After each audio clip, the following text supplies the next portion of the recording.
What if your company was breached and there was no malware, no suspicious files, and nothing on any device to investigate? No alerts, no endpoint evidence, just data leaving your environment. Would you even know where to start?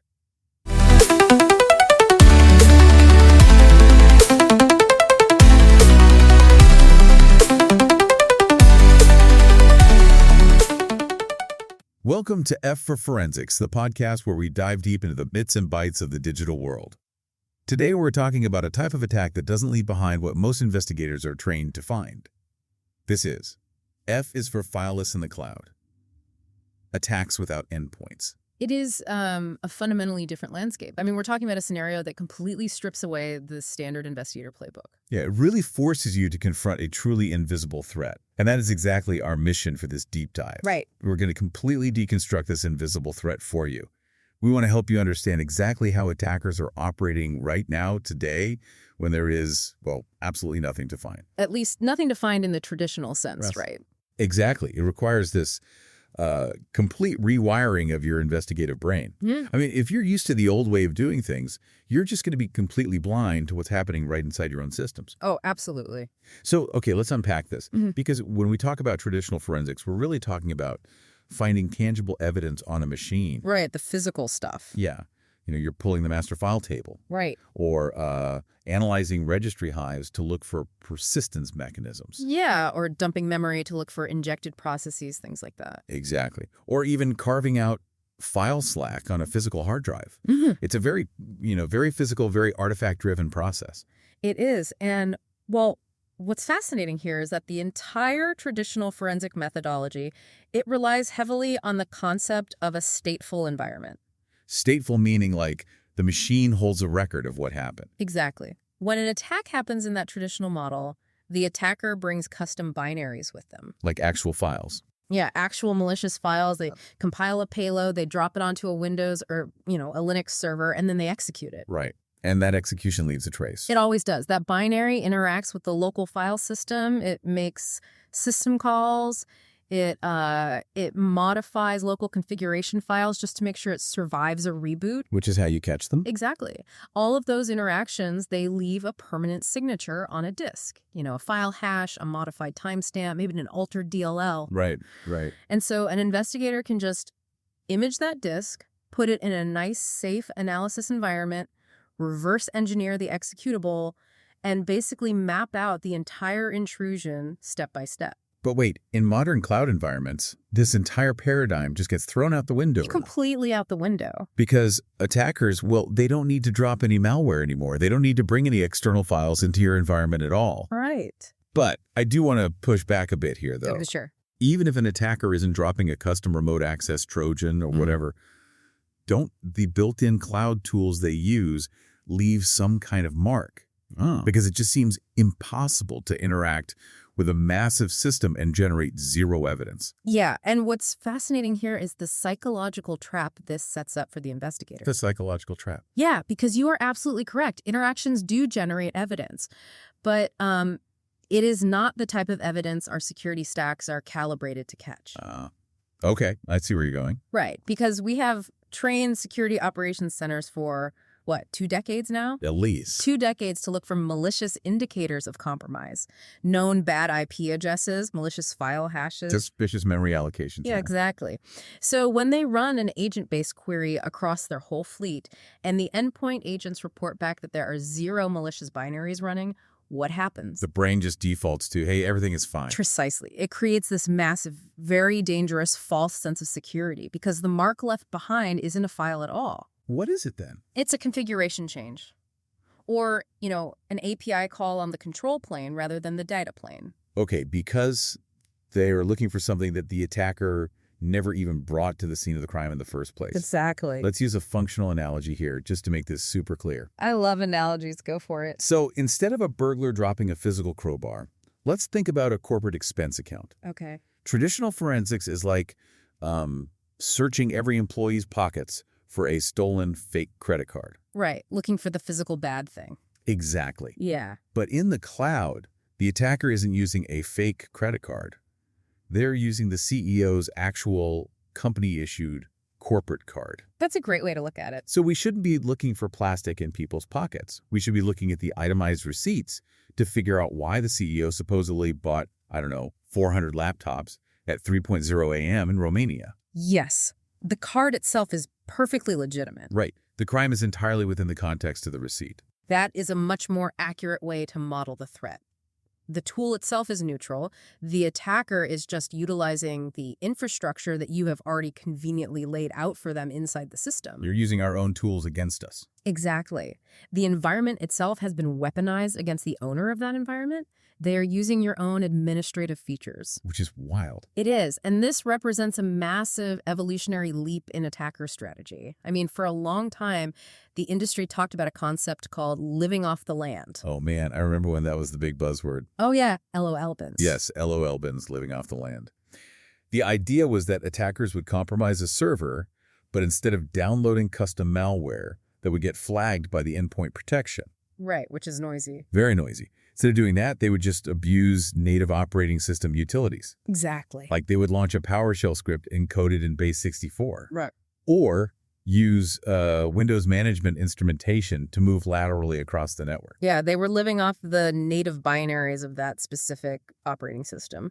Right. And the defense industry really adapted to that, didn't they? We did. We built some incredibly complex detection logic to spot that stuff, looking for unusual PowerShell execution policies. Or strange parent-child process trees. Yeah. Like if Microsoft Word suddenly spawns a command prompt, something is wrong. Exactly. But now we have moved so far beyond that OS-level manipulation.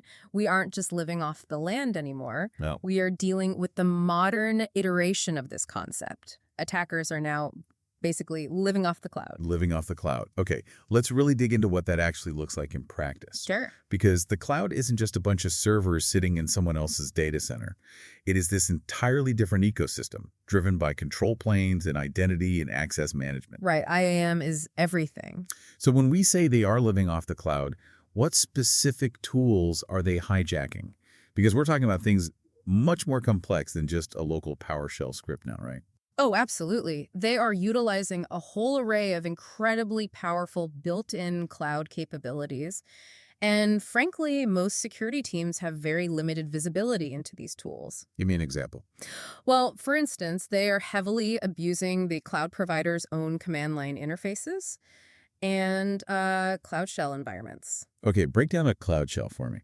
So these are browser-based authenticated terminals. They spin up temporary stateless containers that are preloaded with administrative tools. Oh, wow. Yeah. So if an attacker gains access to your cloud console, they can just click a button, launch a Cloud Shell, and suddenly they have a dedicated, authenticated execution environment right inside your perimeter. And that completely bypasses your local network monitoring, doesn't it? Entirely. Your firewalls won't see it because it's happening inside the cloud provider's own infrastructure. Think about your own daily operations if you're listening to this. You probably rely on SaaS workflows, serverless functions, infrastructure as code automation all the time. Everyone does. It's how modern business runs. Exactly. Every time you connect an identity provider to a third-party app, or, say, set up a Lambda function to trigger when a file is dropped in a storage bucket, Right. you are building a highly privileged automated workflow. It's designed to be seamless. It's designed to be programmatic. And fast. Yes, and fast. No. But I have a question here. Go for it. If an attacker is using, say, the AWS CLI or Azure Resource Manager templates to manipulate the environment. Which are standard tools. Right, standard IT tools. Yeah. How do we differentiate the bad guy from just an automated CI/CD pipeline doing its job on a Friday afternoon? Well, if we connect this to the broader picture of cloud architecture, you just hit on the exact reason why these attacks are so devastatingly effective. Okay. Because the cloud is designed so that a single API call can spin up 1,000 servers or, delete petabytes of data instantly. Which is terrifying when you say it out loud. It is. That power is incredible for infrastructure as code deployments. But when an attacker seamlessly hijacks the identity attached to that CI/CD pipeline, the exact same programmatic power is now a weapon. Wow. They don't have to build a complex command and control framework anymore. They don't have to set up DNS tunneling or worry about beaconing intervals to hide their traffic. Because the cloud platform's own API endpoint basically is the command and control server. Exactly. So they're just hiding right within the noise of our own automation. Yes. I mean, If the CI/CD pipeline normally issues 5,000 API calls a minute just to tear down and rebuild testing environments. Which is pretty standard. Right. Then an attacker slipping 50 malicious API calls into that stream to, say, exfiltrate a database snapshot that's basically invisible to a standard monitoring tool. Completely invisible. The tool is not going to flag itself as malicious. Right. Therefore, you are forced to shift your entire focus. If the tools don't tell us it's an attack, we have to look at the footprints those tools leave behind as they move through the control plane. We have to look at the behavior. Exactly. When you are hunting for ghosts, you can't look for a physical body on a data plane disk. You just can't. You had to look at the control plane telemetry. So what are we talking about specifically here? We are talking about the overarching logging services. AWS CloudTrail, Azure Activity Logs, Google Cloud Audit Logs. The big ones. Yeah.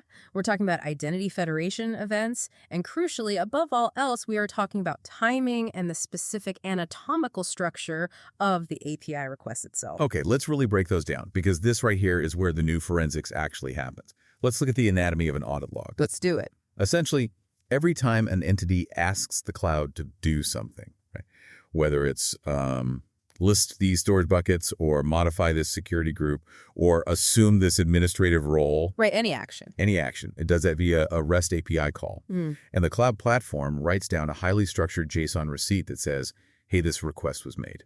Exactly. That is the audit log. But it's not just a simple text string, is it? Oh, no, not at all. It is a dense, highly structured JSON object.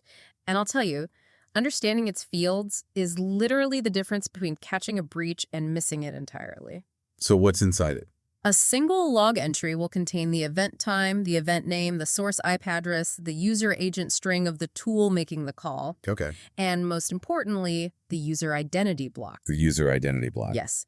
This block tells you exactly what type of credential was used. Was it a temporary session token, a long-lived access key, or maybe a federated SAML assertion? Which brings us to identity, which is arguably the most critical pivot point in cloud forensics today. Without a doubt. I mean, we always hear that phrase, right? Identity is the new perimeter. Everyone says it. In the old days, perimeter was your corporate firewall, your VPN appliance, your physical office network. Right, the castle and moat. Exactly. Once you were inside that IP range, you were largely trusted by the system. Yep. But in the cloud, the network topology is almost irrelevant.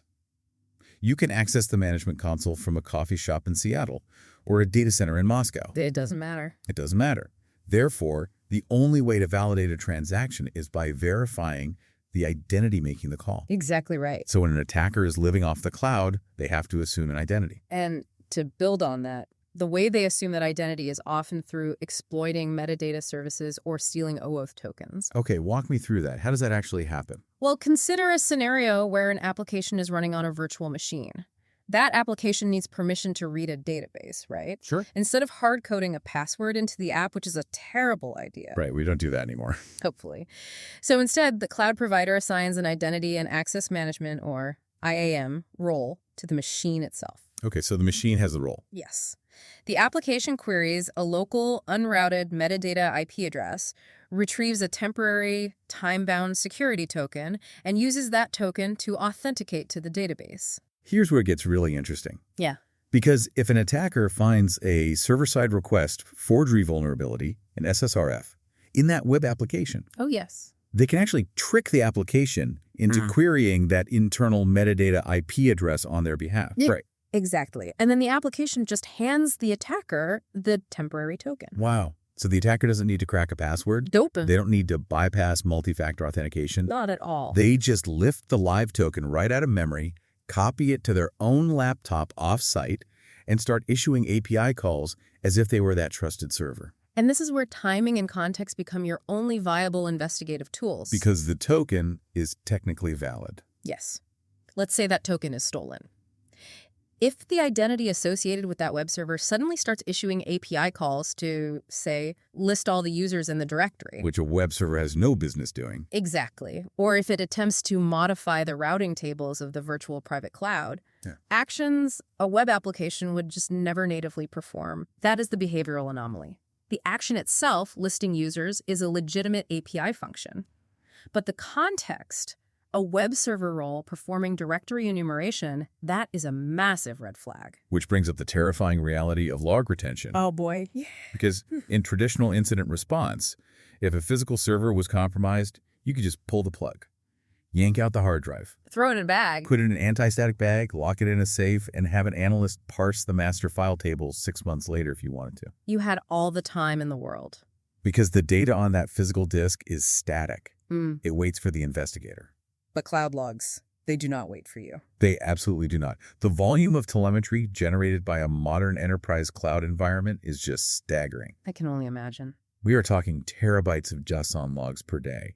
And because of the enormous financial cost of ingesting and storing that much data in a SUM platform, well, cloud providers and security teams configure default retention periods. To save money. Exactly. Those critical audit logs, they might expire in 90 days. 90 days isn't very long when you're talking about a stealthy breach. No, it's not. And in some misconfigured environments, they might roll over in just 7 days if they aren't explicitly routed to a cold storage vault. 7 days. That's insane.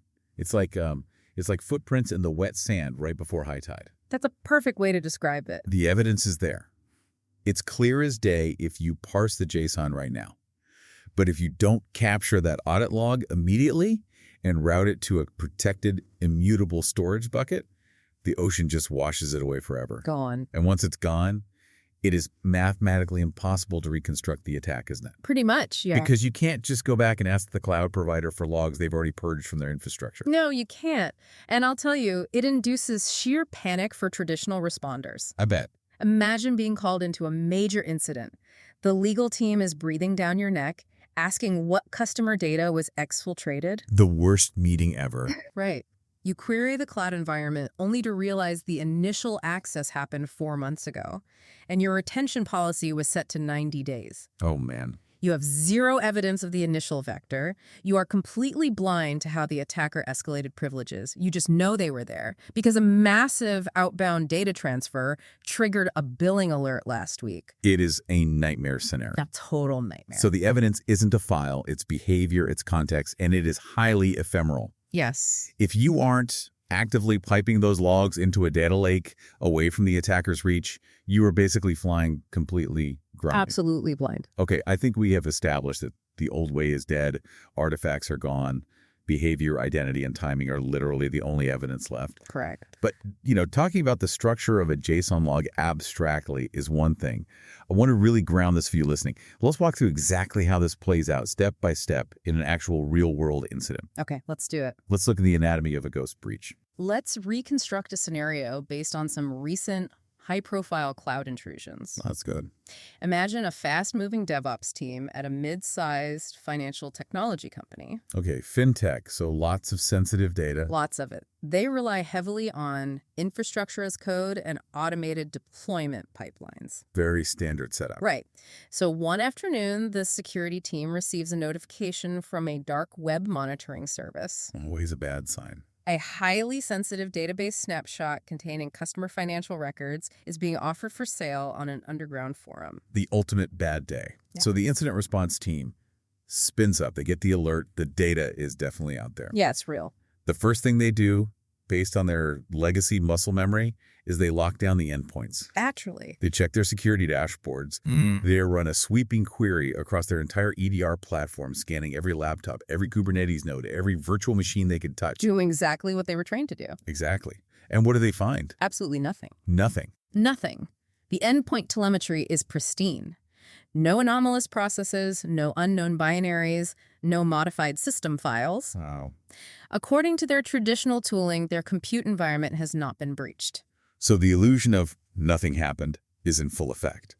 But the database snapshot is currently being auctioned off online. Right, the data is gone. They have a perfectly clean crime scene, yet the vault is empty.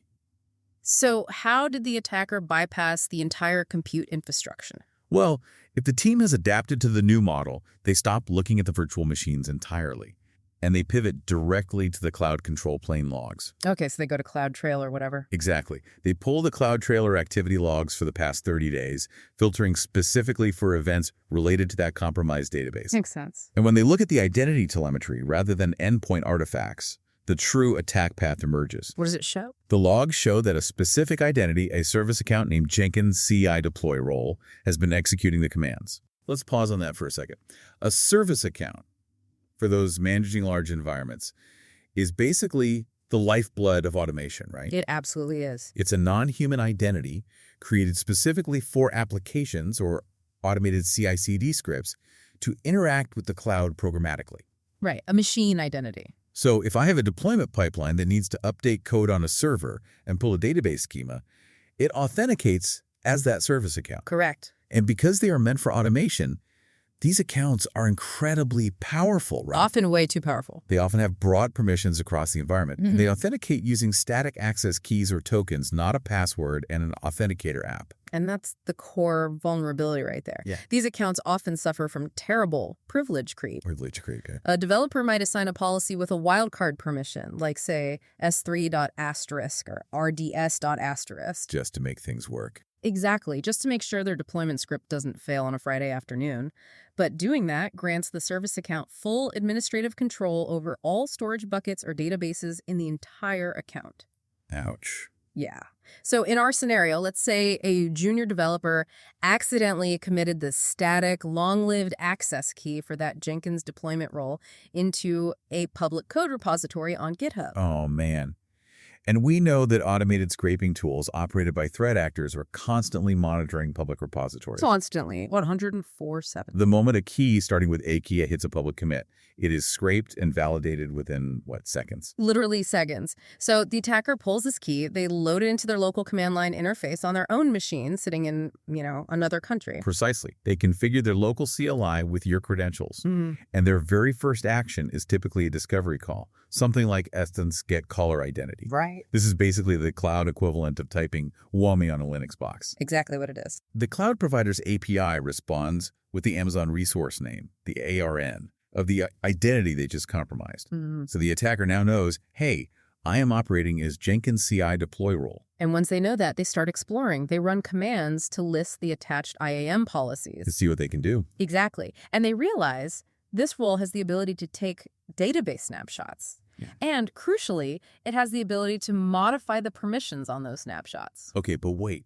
Why didn't data loss prevention tools catch the exfiltration? That's the million-dollar question. Because if they are moving massive amounts of database records, shouldn't a firewall or a DLP proxy intercept that traffic? I mean, a whole database is a lot of data. It is, but the traffic never crossed the corporate network. Really? Yeah, and it never traversed a traditional firewall. The attacker didn't download the database to their laptop. Oh, they didn't? No. They used the cloud provider's native ATI to take a snapshot of the database right there in the cloud. And then they modified the snapshot's attributes to share it with an external cloud account owned by the attacker. Sneaky. Very. They then initiated a native cloud-to-cloud sync. Wow. The data moved directly across the provider's internal backbone, from the victim's account straight to the attacker's account. So let me get this straight. The alarm bells didn't ring because creating snapshots is just a normal feature of the software. Yes. The tool doing the sharing was the native API. Right. The identity executing the command was a highly trusted, authorized deployment account. Yes. And the data transfer bypassed the network entirely. The only hack here was the context. The only hack was the timing, the location, and the volume. That is wild. When the investigators finally analyzed the JSON logs, they noticed the context. The snapshot export calls happened at 2 a.m. on a major holiday, Which is weird. a time when the Jenkins pipeline had no active deployment jobs scheduled whatsoever. Furthermore, the logs show the API requests were originating from an unexpected source IP. Because the normal deployment service always authenticates from a specific internal IP range, right? Exactly. Associated with the company's build servers. But these malicious requests, they were coming from a commercial VPN exit node in a completely different geographic region. It is the stacking of these actions together that constituted the breach. That's the key word, stacking. None of it was a zero-day vulnerability exploit. It's perfectly legitimate to use an API key. Right. It's perfectly legitimate to snapshot a database. But doing it at 2 a.m. from a commercial VPN using a CI/CD identity that normally only operates during business hours from an internal subnet. That's the breach. That's the breach. That is the ghost. It's the behavioral stacking. There were no memory injection techniques here. There was no lateral movement through the network segments. None of the classic stuff. None of it. Just a sequence of legitimate API calls stacked together in a way that achieved a catastrophic exfiltration. You know, the terrifying simplicity of this is just wild to me. It really is. You don't need to be some elite reverse engineer writing custom zero-day rootkits in assembly language to pull this off anymore. Not at all. You just need to run a GitHub scraper, find a leaked key, and understand the cloud provider's documentation well enough to issue the correct API commands. That's it. It's reading the manual. Which proves that the standard investigator playbook is just fundamentally broken when applied to the cloud. Yeah. You cannot apply a physical, artifact-based mental model to an ephemeral, identity-based environment. You really can't. Which naturally leads us to the most critical part of this discussion. How must the industry actually adapt to survive this new reality? Well, first, we have to completely break the old mental model. Okay, how? If an incident responder starts their triage process with the premise, I need to isolate the host and find the malicious binary. Which is what they usually do. Right. But if they do that, they have already lost the containment window. They will waste precious hours hunting through process trees on a Kubernetes node, while the attacker is actively modifying IAM trust policies via the API to establish permanent backdoor access. The new paradigm requires a complete structural shift in how security operations centers operate. We have to start thinking strictly in terms of identity telemetry and behavioral baselines. Okay, let's lay out the actionable adaptations. What does the new playbook actually look like? Because earlier, you mentioned baselining. I did. And I have to push back hard on this. Okay, go for it. In a massive enterprise where you have autonomous DevOps teams spinning up hundreds of new microservices a day, tearing down infrastructure, dynamically scaling clusters based on load, baselining normal seems mathematically impossible. That sounds impossible, yeah. Right. How do you baseline chaos? If normal changes every 15 minutes, doesn't baselining just generate an unmanageable flood of false positive alerts? That is the most common and, frankly, the most valid criticism of behavioral analytics. Because alert fatigue is a real problem. A huge problem. If you try to baseline cloud activity using static, rule-based logic, like, say, alert, if user A logs in from country B, you will absolutely drown your SOC in false positives. Because user A might just be on vacation. Exactly. The adaptation requires moving away from simple threshold alerting to true user and entity behavior analytics, or UEBA. Okay, UEBA. Combined with deterministic identity graph mapping. So we aren't just looking at isolated events anymore. We are actually mapping relationships.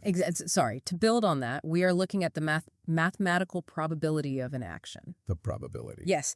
Instead of a static rule, modern cloud detection and response platforms ingest those terabytes of logs we talked about, and they build a behavioral graph for every single identity. Oh, that's smart. The system learns that the Jenkins CI deploy role historically only calls 12 specific APIs. It only targets resources tagged production, and it only originates from 3 specific IP addresses. So it learns its habits. Yes. Okay. And if that role suddenly calls the assume role API to jump into a completely different, unrelated account. Which it has never done before. Exactly. The system flags it.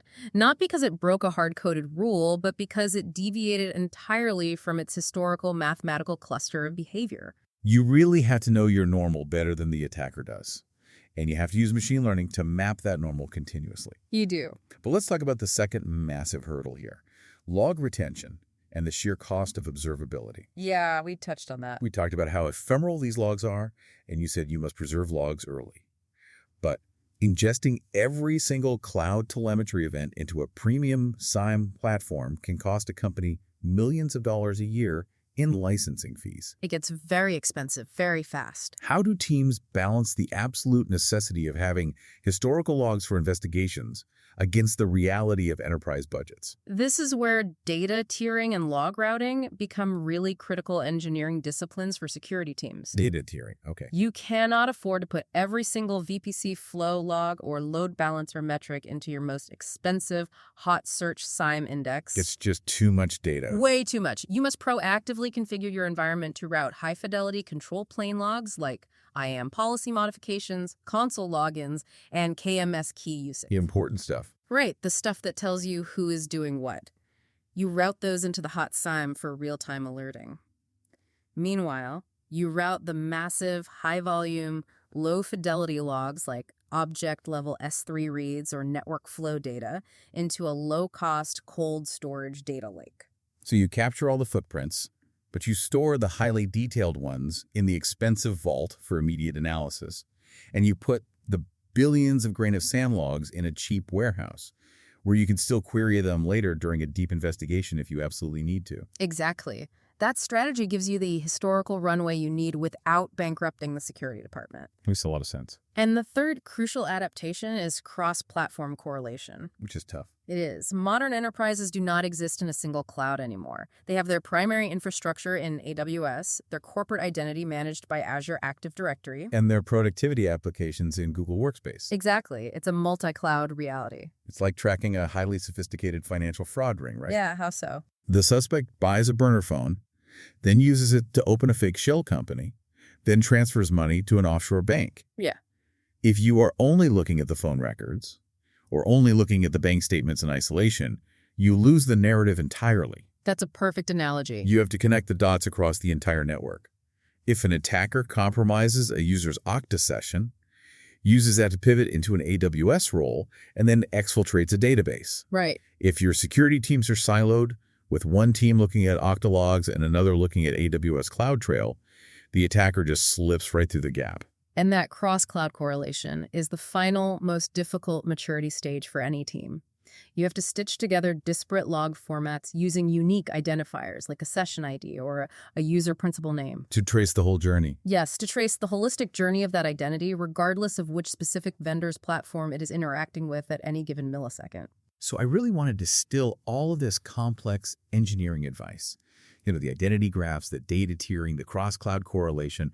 I want to distill it into a single memorable mantra for you listening. Okay. Because I think this is the absolute core of this deep dive. Mm-hmm.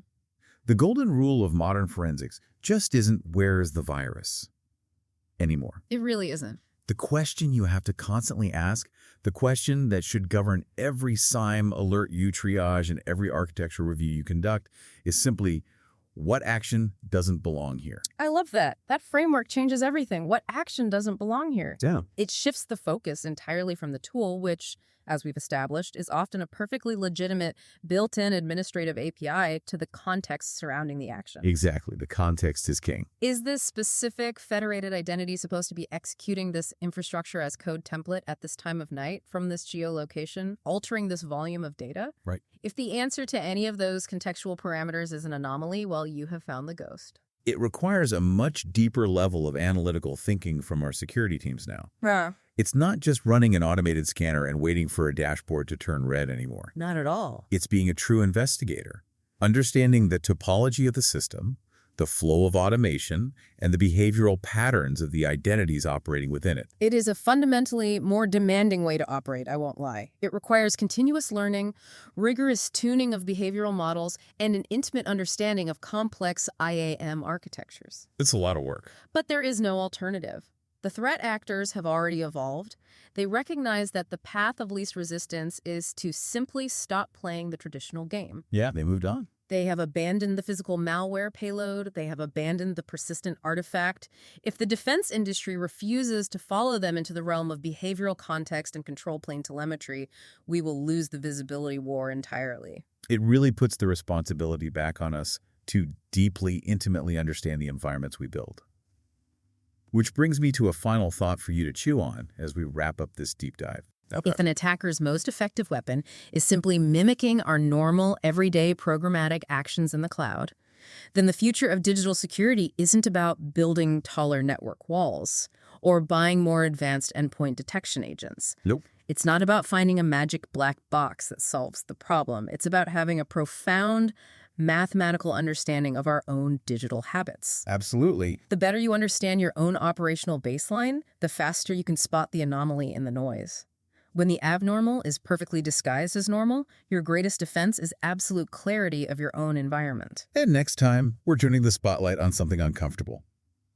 In Season 2, Episode 4, we're diving into F is for false confidence, when the tools get it wrong. Because sometimes the biggest threat to an investigation isn't the attacker, it's trusting your tools too much. You won't want to miss it. Please make sure to subscribe so you catch the next episode, and be sure to follow us on social media at F4Forensics. For the learner out there, keep asking questions. So remember that question. What action doesn't belong here? Keep looking closely, because the clues aren't in the files anymore. They are in the footsteps.